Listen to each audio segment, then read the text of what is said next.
हे hi hello Radhe Radhe सभी को।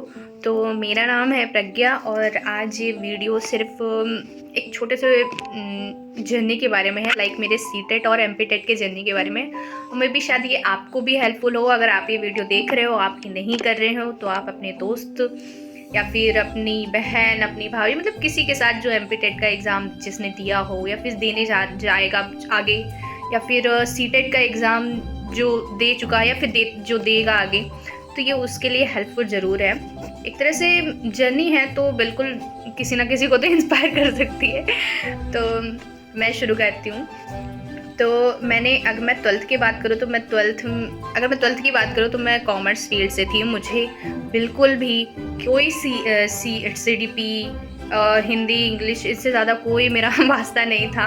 कोई स्पेसिफिक मैं इन सब फील्ड से तो बिल्कुल थी ही नहीं। तो मेरा तो बिल्कुल कॉमर्स था, उसमें हम अकाउंट बिजनेस पढ़ा करते थे।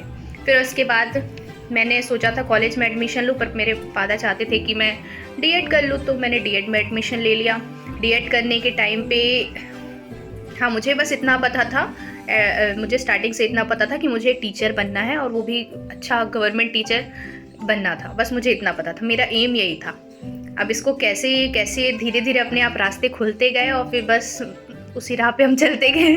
तो मैंने वहीं से डीएड किया। डीएड के लास्ट ईयर पे यानी सेकेंड ईयर पे मैंने अपना सीटेट क्वालिफाई किया, paper first, that means for the primary. और वो भी मैंने 2023 पे किया था, जिसमें मेरे 98 नंबर रहे पेपर वन में।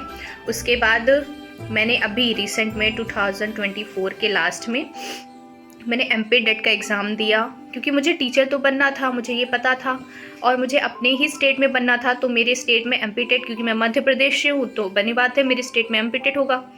अब पहले ऐसा हुआ करता था कि वर्ग 3 के लिए कोई भी 2 एग्ज़ाम नहीं हुआ करते थे, वहाँ पे हमेशा सिर्फ एक एग्ज़ाम हुआ करता था, वो भी जिसमें मेरिट लिस्ट बना करती थी।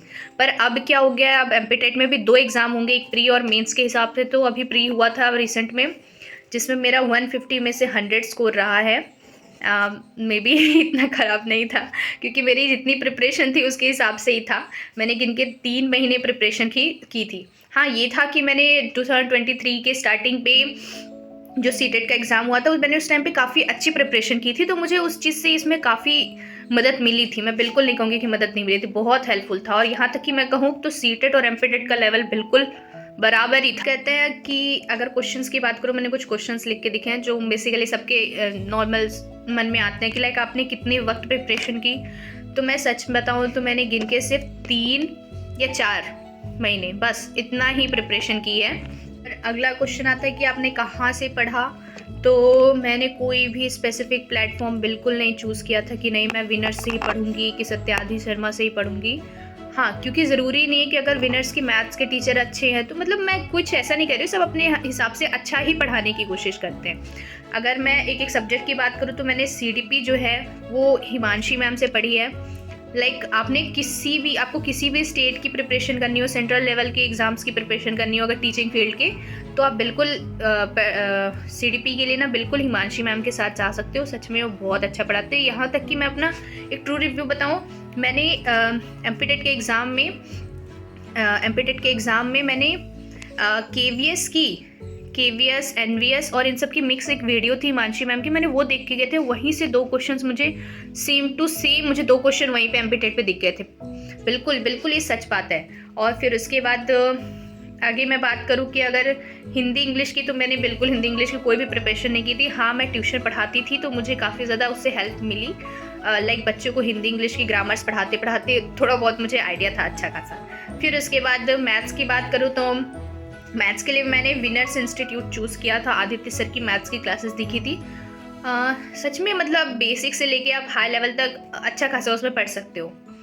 और फिर बात करूँ ईवीएस के लिए, तो ईवीएस तो कहीं से भी मतलब पहले आता था कि हाँ जो आपने सिलेबस दिया उसके हिसाब से, पर इस टाइम पे तो बिल्कुल भी बनी बात है कि 4-5 क्वेश्चन आपके बाहर से रहने ही रहने हैं। फिर ईवीएस की मैंने कोई एक प्लेटफॉर्म नहीं चूज़ किया था, मैं मतलब 2-4 जगह की वीडियोस देखा करती थी और उसी से मतलब नोट्स बना लिए कि हाँ ऐसे क्वेश्चन आ रहे हैं, बार बार रिपीट हो रहे हैं। तो मोस्टली डिसीजेस से क्वेश्चन ज़्यादा थे।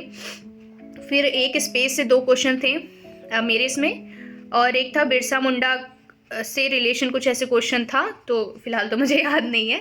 तो ऐसे क्वेश्चंस थे ईवीएस में।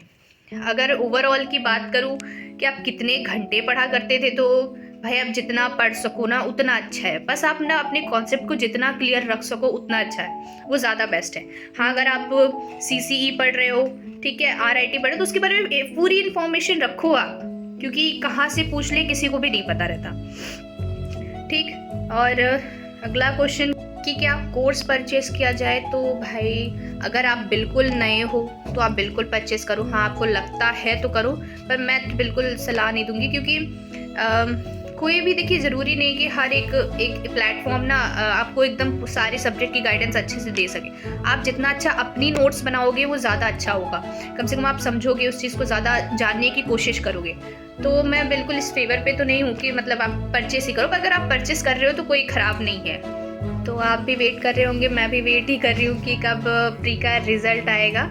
बाकी नॉर्मलाइजेशन तो होना ही चाहिए, क्योंकि एक शिफ्ट से ज़्यादा का पेपर था। बाकी किसी में सच में, किसी में टफ थे, किसी में इजी थे। तो देखते हैं क्या होता है नॉर्मलाइजेशन में। कितना भी घटेगा तो 1-2 नंबर, इससे ज़्यादा तो नहीं जाना चाहिए। और जैसे मैं प्रिपरेशन कर रही हूँ, वैसे आप लोग भी सीरियसली प्रिपरेशन कर ही रहे होंगे, मुझे जितना लगता है। बाकी देखते हैं, अब मेंस का एग्ज़ाम है, तो सबको ऑल द बेस्ट। अगर अच्छा लगा हो वीडियो तो फिर एक लाइक करके ज़रूर जाइएगा। Okay, bye bye.